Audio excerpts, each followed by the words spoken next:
Welcome to In Studio from Simply Timeless. I'm your host, Jay Daniels. We try to have a good time during our many In Studio chats, and I certainly laughed a good bit during my conversation with composer and vocalist Kandace Springs. Her most recent release for Blue Note is the album The Women Who Raised Me. We chat a bit about some of the women who inspired Kandace, including her mother Kelly. You'll also hear about Kandace's other loves in life, including her collection of Matchbox cars. Let's begin our story at the very beginning with Kandace's early years with her family in Nashville, Tennessee. My dad's a singer, and he's an amazing singer, sings soul. He recently had a stroke a few years ago, so he's still recovering from that. But, growing up, he took me to the studio. I got to see how that worked and go see his live show. Every weekend he would perform just all over the place. He would do weddings and sing backup for a lot of gigs from all the country stars, from Vince Gill, Faith Hill, Amy Grant, you name it, and even to, from Aretha Franklin to Brian McKnight, Michael McDonald, and several other celebrities. So I'm proud to say I'm his daughter and got a nice start in the music industry thanks to him. Now, is his first name really Scat? I said that is a name I have not heard before. Scat Springs. Yeah, it's his nickname. He got that because his grandfather had a band called Scat Cat. And it's just a nickname he ended up getting. So it kind of passed on, but his first name is actually Kenneth. Yes, and what's your mom's name? Kelly. Kelly, is that Kelly or EY? LY. And then my sisters are Kenya, and the other one is Kimber, and I'm Kandace. So we're all K's. And you are the oldest out of the three, right? That's right. Yes, I am. So how did you torment your younger sisters, being that you had several years on them? It's kind of cool. They're closer together than we ended up being just because of their age, and they're a year and a couple weeks apart. And I've got like 5-6 years on Kimber, and so I kind of just grew up doing my own thing in a lot of ways, like engulfed in art and playing piano, and eventually learned to sing, and then sports and stuff like that, and cards. That's kind of been my little life there. So. But they're musical as well. They're super talented. Kimber's amazing. She's a comedian and a guitarist and singer. She's really good and makes all kinds of videos. So I brag on my sisters too. Another one's an amazing stylist. She actually did my hair and makeup for my recent album cover and stuff. So she's really talented. Well, you can't tell, but I didn't wear my makeup for this interview today. So thankfully we're not on camera. Oh, you're good. This is an outrage. Yes. I'm surprised that you're not going to hang up now because of that. And your dad must have had musical ambitions for the three of you, because I was reading that he had each of you singing together like a girls' trio at home, something like that. Yeah, you heard correct.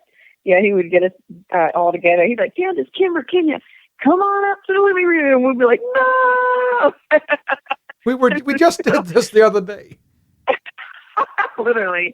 And he would make us sing from hymns to just like, scales, and then maybe a line to a song, another, popular song, and just kind of feel us out and make us do like a soulful riff here and there. And and then eventually I need to tell him this, but I kind of enjoyed it, but I was like, I was so shy. And so it took some time. Eventually, finally, I gained the strength. Like, hey, this is pretty cool. I enjoyed it. So I shouldn't be, there's no need to be embarrassed or shy. Yeah. The word on the street, according to your website, was we were laughing and crying at the same time. Pretty much. Yep. We would literally cry. Especially my youngest sister, Kenya. She'll kick my butt when she hears this, but yeah, she would cry, and I would too. But then, I could put it together and then do what he would have us sing, like a la la la la la. Meanwhile, Kenya would be like, but she was in tune at least. I'm going to make sure that each of your siblings and everyone in your family gets their own copy of this interview. I'm going to make sure of that. Okay. I'm coming to Nashville and I'm making deliveries. Now, Barbie dolls weren't your favorite thing, though. Not really. I appreciate them, and I think they're cool and stuff, but it's not my thing. I never really grabbed. If we played with Barbies, it'd be like some comedy skit going down or something. Literally, like they'd all be just have these crazy traits and stuff. It would make them do stuff very inappropriate. But anyway, I'm not going to go down, down that road. This is the family program. Remember that. Oh, all right, yeah. But you get the point. So. I do, but even though Barbie dolls were not what you really enjoyed as a kid, you and I have one thing in common, although I think your collection's larger than mine. You like Matchbox cars. I sure do. That was the first thing my dad, one of my first toys my dad ever got me. I was like 3 years old and took me to, I remember Kmart, the old school store. And I remember he lifted me up on his shoulders and I picked out a little Firebird. And it was pink and black and blue. I still have that car today, like an old school classic car. So it was a Matchbox. And then I just fell in love with them because, cars are kind of like art, and I'm an artist and very visual with things. And so I love the way they sound and the way they drive and all that stuff. But as a young girl, I would even build entire cities in my entire floor. I've never told anybody that, but collect I would get boxes out of the trash and cover them with paper and then draw detailed windows and make them buildings and draw people inside them, and then I would make the platform and the roads and the speed bumps and park all the cars perfectly. My entire room would be covered in it. It would be brilliant if you have to see it. I wish I had photographs of it. But they'll all be with all my Matchbox cars, 300 of them or so. Now, Kandace, did you make the motor noises as you pushed them along the floor? I sure did. Very into it. Like, this engulfs my entire life. That's all I look forward to doing is coming home and playing with my Matchbox cars, Hot Wheels cars, whatever they are. So, and I always go to the store straight to the car section and the toys. I still go there today. I still go look and find stuff that looks good. It can't be touched my eye. I put it on my shelf for decoration. Now I'm buying real ones. I got to slow down. So yeah, see, those are a little bit more expensive than the Matchbox and Hot Wheels. I'm just saying. Oh, yeah. So yeah, I tell you what always killed me. I grew up in Central Virginia, and we lived in a double wide. For us that was like a mansion. Nice. But okay. I would always set up my Hot Wheels and Matchbox collections in the living room, and I had to take them down, at the end of the day because we would have dinner, we would be watching television, and I had to move my toys out. But yeah, I had not only the cars, and I didn't go, pulling boxes out of the trash or anything, but I had like the police station, I had the hospital, I had the roads and everything. I mean, we were cooking with gas, that's for sure. Wow, that's so cool though. I mean, I appreciate that stuff. So it's funny. I always tell people if you want me to comment, I'll respond a lot of times to comment people on my social media. But if some people know how to trigger me to really get me to respond. Not if you just make a comment. Just say something about a car or, hey, how's the Corvette doing or something, or any new car, I'll start responding. Now, let me ask you, in your grown-up car collection, how many cars or vehicles do you have? You don't want to know. So, not too bad. I've been clearing out some space. I was just trying to kind of count. I keep losing count. But let's see. I have a 69 Cutlass. It's really beautiful. It's black with white stripes, and then a 2014 Corvette Stingray C7, and a 2003 third generation Dodge Viper with a V10 SRT10, and a Jeep Rubicon, a turbo diesel S250 that I use to pull the cars when I do shows or just pick up a car. I'm always out on the road buying stuff. An 80 Stingray, which I'll probably be selling soon. I have like manual transmission cars, automatic, so I want a manual C3. And then I got a T-Bucket at Wall Street Journal, just something on just recently. I'm on that. And some other toys, a little MG, and I think something, I can't think of it right now. Yeah. So if you're looking for a Corvette 80, if yellow, that's beautiful, let me know. I got you. So Kandace, this must be the conversation that you have mentally. It's Tuesday. I think I'll take out the Viper today. Literally, yep. So I just have a 2019 Hyundai Accent, and it's either that or I'm walking. Hey, that's a good car. It's newer than all mine. Anyways, that better gas mileage. I envy you that. There is one benefit to being at home so much lately. Number one, I haven't filled up my gas tank in over a month. Hell yeah. And number two, I'm saving on mileage. You know, I typically drive 5,000 miles a month or more in that thing. Wow. Wow. So you're a road warrior. Gotta play that music. Gotta play that music. There is another toy that your dad brought, and it was not a Matchbox car. It was not a Dodge Viper, but it was an upright piano. And word is that you just fell in love with it. I sure did. Yeah, I remember that. And it was he brought it down in our basement. I didn't even know it was there, and I came downstairs, and there it is. I remember my dad cooking a bologna sandwich. So I almost choked on my cup of coffee when you said that. Dad just sitting over there making a bologna sandwich, and I saw this piano. Dude, it would stink up the whole house. I'm like, dude, why do you eat that? But anyway, so I start playing on. I'm not sitting at one of my pianos now, and I was playing this. And he came down and had me come play Moonlight Sonata, but he played it in a different key for whatever reason. Like, I'm contradicting myself, so I play the Moonlight Sonata on I put a spell on you in a different key to accommodate my vocals. But anyway, that was like the first song I kind of learned the intro of, and that's what he showed me on. And so the other he came down, he's like, let me show you how to do that. And he put his big hands up there, and my hands were, I'm only 10 years old at the time. And he starts playing, and I'm impressed, like, oh, he's trying to show off, like, look at me, I'm playing. He's not really a piano player, but, he's just kicking around. If you use your ear, you can figure out stuff without really, being calling yourself professional or anything. So yeah, that's what I learned. First thing I learned. And you've also graduated since then to the Rhodes. I think that is your baby these days. I mean, I have all kinds of things now, but yeah, I have a Rhodes. I remember buying it. It was when I lived in New York. I got on Craigslist. I'm always on Marketplace, Facebook Marketplace, and Craigslist looking for just cool stuff. And sometimes I buy and sell them. Sometimes I keep them. I collect things with character. And I saw this Rhodes, a Mark I Rhodes, and just messaged the guy. I was like, come up there. I have a Jeep. I can pick it up. And it barely fit in my Jeep. I drove up there about 2 hours from New York to Connecticut. Drove it back home and almost broke my arm trying to get it. It was crazy. But I still have that one today. I bought that maybe in 2015 or so. And you'll find stuff when you're on the road touring. Like sometimes you'll even see. I almost bought a car on the Royal Chevelle mid-tour. And my band was like, "You're crazy. How are you going to tow it back?" I was like, "I'll just park it at my aunt's house who lives in, so-and-so Florida, and I'll rent a trailer and come back." This is crazy. You're not the kind of person who kind of person who is driving on the road. Oh, look, there's a couch. Let's pick it up. Actually, I am sometimes. No.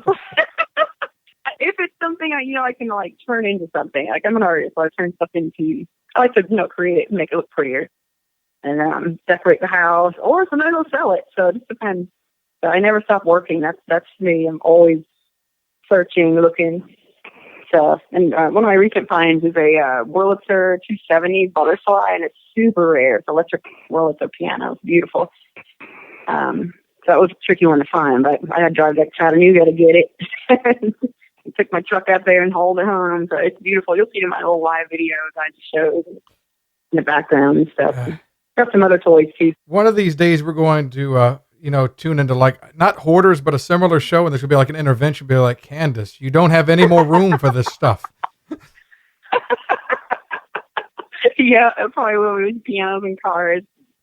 So I want to talk with you about your latest album, and we've talked a good bit about your dad, but I also want to talk about your mom, Kelly, because the name of your latest album on Blue Note is The Women Who Raised Me, and it starts at the very beginning with your mom, Kelly.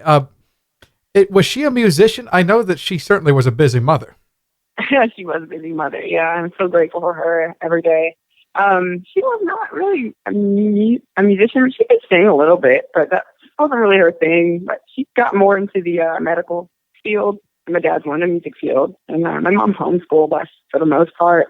Like my family just like to be different. She took me to my lessons though, and with the Wooten brothers. So some of you guys might know who Victor Wooten is. Because Bella Fleck and the Steve Miller Band. Steph Joe Wooten plays with Steve Miller Band. And anyway, they're super talented. So they got me into jazz and soul and R&B. And then later I got into classical music from getting a piano that had preloaded songs in it already. And so I started listening to the preloaded songs, and they were Chopin and Debussy and Rachmaninoff and a friend's list. I was like, who is this? So my mom would take me to the library, and I'd learned how to sheet music from another teacher and taught myself how to play all these songs pretty much by myself. And so then I played them in my shows, and then I learned more about Nina Simone and how she played classical and jazz and mixed it up. So kind of become a hybrid in a way. Did you have any training as far as your vocal talents?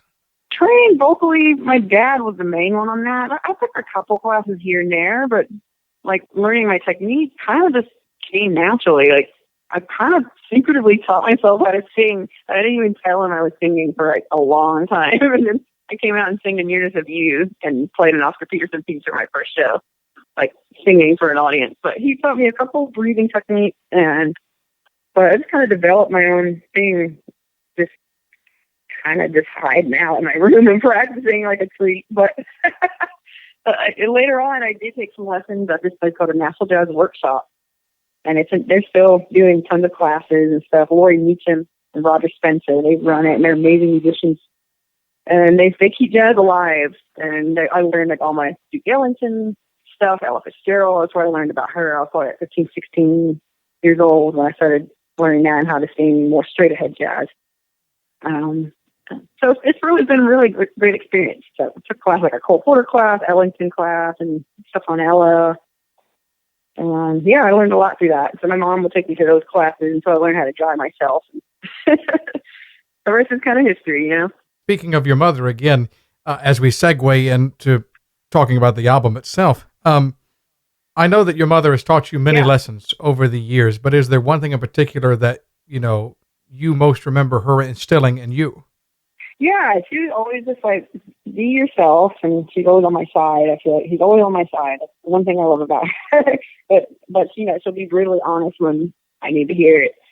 And, man, to stay true to yourself. And that's one thing Prince would say, too. And my dad would, too, musically. Just be, like, don't let people try to change you, which I've definitely been down that road before. But I've learned over time that I couldn't be more grateful for having her in my life, honestly, and bringing me into this world. And my two beautiful sisters, and taking me to piano lessons, and encouraging me to sing, all of that. So I feel blessed. Another woman that had a great impact upon your life, I don't think she realized it at the time, but I would hope she does now, is the great singer-songwriter Bonnie Raitt. And you were speaking about some of the schooling, some of the classes you took, but it was a particular song from Bonnie Raitt that you sung for an audition, and that seemed to provide a good start for your career. Tell us about that experience, if you would. It was so crazy. I had no idea. So we got an audition with Don Was, who's the president of Blue Note Records at the Capitol Records building off Vine Street in LA. So the big deal, super nervous, and so I was all dressed up. I sit down, there's a beautiful concert grand there sitting in Studio A, bottom floor at the Capitol Records building. Don Wood walks in, and he's like, go ahead and play for me. He sits down, and his thing, he always takes his shoes off, like, wherever he goes. He's always comfortable, and he's just himself. So I was like, okay, he seems like a cool guy. So I'm playing Nearness of You, Sophisticated Lady, for a little classical, and then I start playing I Can't Make You Love Me, and then, I end the song, and then he goes, wow, that was such a beautiful arrangement. That's one of the most beautiful arrangements I've ever heard. And I'm like, thank you. And he says, I produced that record. And then me and my producers are standing there. We're just like, oh no, are you kidding? We had no idea. So it was like a surprise. Like, we should have did our research before we went and did that one. So anyway, but I guess it worked out for the better. That's like been almost 6-7 years ago now. And Blue Note's been great. And Don is such a cool person, sweet human being, one of the coolest guys I'll meet. Super talented too. I was looking over some of your album history on Spotify, and I know that you have, your records have been immensely popular with jazz audiences. I think you've brought some songs to a new light, and these are songs that may have been recorded dozens of times. But I was looking at, I think it was Thank you. I think it was one of the songs from your EP that came out several years ago, over 1 million or so plays of one song. Um, did you ever think that your gifts, your musical talents would ever lead to your delivering this music to such a wide audience? Man, it's, I feel really humbled and blessed that people have responded to the music this way. I'm just being myself and playing just the way I play, and it feels really amazing to be received by the audience, and just makes us want to work harder and go out there and keep creating great music. And it's really, honestly, it's paying tribute to these women that I grew up listening to, from like Ella Fitzgerald to Roberta to Bonnie Raitt to Dusty Springfield, and many more. So I just get Sade. I mean, they're timeless musicians. There's some people that don't even know who they are. Some of them are. Right. So if it sheds light on any of them, I feel like we've accomplished what the goal is here. So it's just to pay respect to them, because they deserve it in full. That song that you performed for your audition with Dawn Wood, I Can't Make You Love Me, that is one of the songs here on this album, The Women Who Raised Me, and it's out this year from Blue Note. If I can ask you this question, because you said, I want to be able to pay tribute to these women. I want to tell people about them. You know, I'm thinking of people like Nina Simone, Roberta Flack, and Billie Holiday, whom you have referenced on this album. Let's start with this. Why were these particular women that are featured on your album, why were they so influential on your music and your career? They were, there's something about, like, every time I heard them, they stood out. Like, they did move me to another level that, sometimes you don't always feel when you listen to. Everybody's different, but for some reason when I heard them, they brought me to another level emotionally. And I don't know if you see what I'm saying, so, but like, for example, when I heard Ella Fitzgerald, her tone and her control and just mastery is just woof. I mean, just untouched in a way. And then this Sarah Vaughan's one I wish I could attribute it to. Well, we're going to do it volume 2, and Sarah Vaughan will be on it, Cassidy, and some other artists. But anyway, like, even to like more modern, a little more like Lauryn Hill, like, her tone is so raw. I love her tone. And Billie Holiday, her voice is so distinct and unique, and her story is unique. Each of them have a story of their own. Bonnie Raitt, when I heard it, she brought me to tears, and I would sit in the car and just be, I feel centered and comforted. You know what I mean? It's just beautiful. So I want to give that back to anybody I can, and just the way they influenced me so much, I want to give back. How do your recordings help share their story? I would say by just people listening to it, and they're like, and they'll see, oh, this song was for so and so.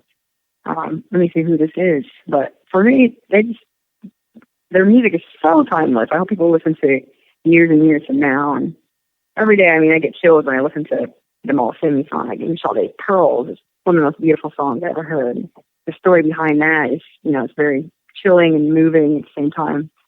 Speaking of stories, how does this album help to define your own story, where you are in life right now?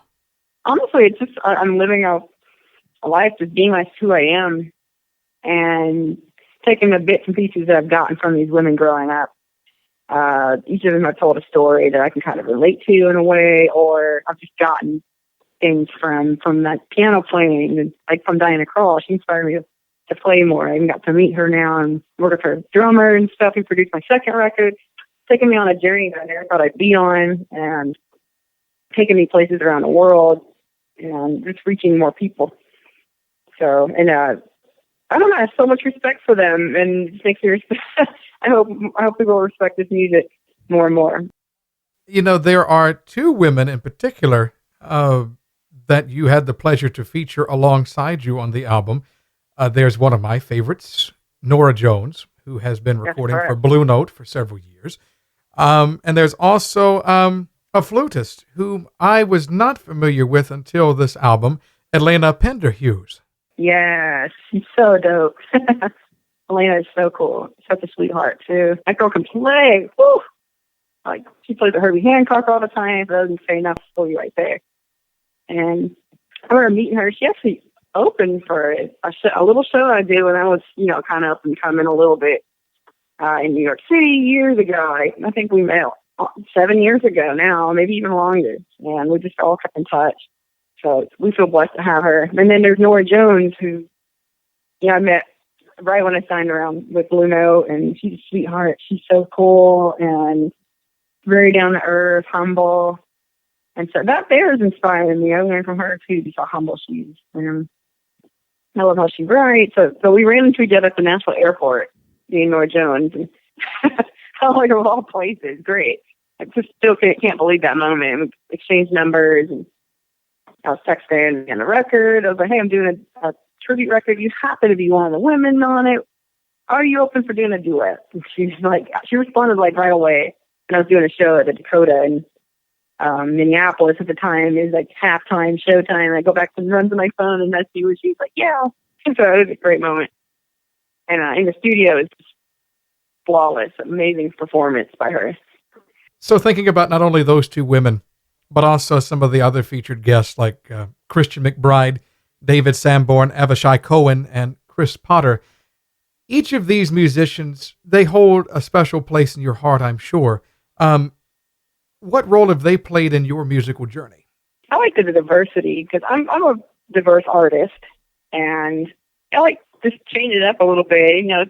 Like some people were like surprised that Dave Sanborn was on it, and then I'm like, how'd you get Chris McBride? I'm like, well, he's awesome. Why not? He's a good man too. Yeah, he sure is. I love Christian. He's one of my favorite people. And then Nora Jones, we didn't have enough time. I was trying to get Robert Glasper, and I was reaching out all kinds of people. And so I'm hoping the next one will have him. There's always next time. That's right. Come on. But yeah, they're all just really cool people. They're all very down to earth, and I've made friends with them over just the years and reached out casually. And Larry Klein reached out to Chris Potter and Avishai Cohen, and I got to know them on the project. And I couldn't be happier, honestly, with their performances. You begin with a Bob DeRoe piece, Devil May Care, and that, of course, features the bass stylings of Christian McBride. I wanted to ask you specifically, you end with a solo recording, I believe it is, with the electric piano and your vocals on one of the most poignantly written songs in history, and it has quite a story. It's Billie Holiday's Strange Fruit, and people typically have a reason for the order of songs that they have on an album. Why did you choose, out of the 12 tracks, why did you choose to close with Strange Fruit? Why did you want that to be the last note that people hear? There's a few reasons for that. One, the story behind the song is it's intense, very powerful, and it's sad at the same time. I always describe a song every time. It's beautiful and ugly, and when I perform the song, it's, I really always encourage everybody to listen in and just take it in, And Billie Holiday, when she performed it, she would tell the audience before she performed it, please don't applaud after I sing this song. And so after she would, then she'd have the lights turned down, and she would leave the stage. So when the lights came back on, she was gone. So it kind of leaves you with a chill, and you go back home, you remember something, you get an impact from that. I just hope people, read up on some of the history that, we've gone through, and I go up in the South and stuff like that, just a little bit. Just there's little hints of it still going on still even today, just things. But anyway, just paying tribute to Billie Holiday, what she must have been going through when she came out with that song. It leaves you with an impact, and I hope people embrace it and listen in. You're already talking about a follow-up to this, a volume 2, so to speak. I think you should. Just my humble radio opinion. Oh, thank you. But from the time that you were born, whether you wanted it to or not, music has played an important role in your life. In fact, it's, taken you around the world. I know that you would have been on world tour right now had it not been for COVID outbreak. But knowing the role, though, that music has played in your life, if there were some alternative, and maybe there isn't for you, I don't know. But my last thought, why music? Well, to me, music it takes you, when you're, especially when you're playing it, but when you're listening to it, you go there too. But when you're playing, it takes you to like almost like another realm that, I mean, you can't see, but you can feel it. And, you know, it's hard to explain. It's almost like a spiritual awakening. And you almost become someone else. Or you're at peace. I feel centered. It's therapeutic. It's timeless. It's a universal language that everybody, when they hear it, they know or they feel something. And it comes in different, you know, interpretations. And it's art. It's music. Music is, you know, art for your ears. And I just love it. So I'm an artist. I paint. And that's the one way I can visually see it. But music, you can go even deeper and feel it in your soul. Kandace Springs, our in-studio guest this week from Simply Timeless. Her album is called The Women Who Raised Me. More information about it and her other work is available at KandaceSprings.com. Special thanks also to Groove Marketing for helping make this interview possible. And a word of thanks to you for listening this week. Until we meet again, I'm Jay Daniels. This is In Studio from Simply Timeless.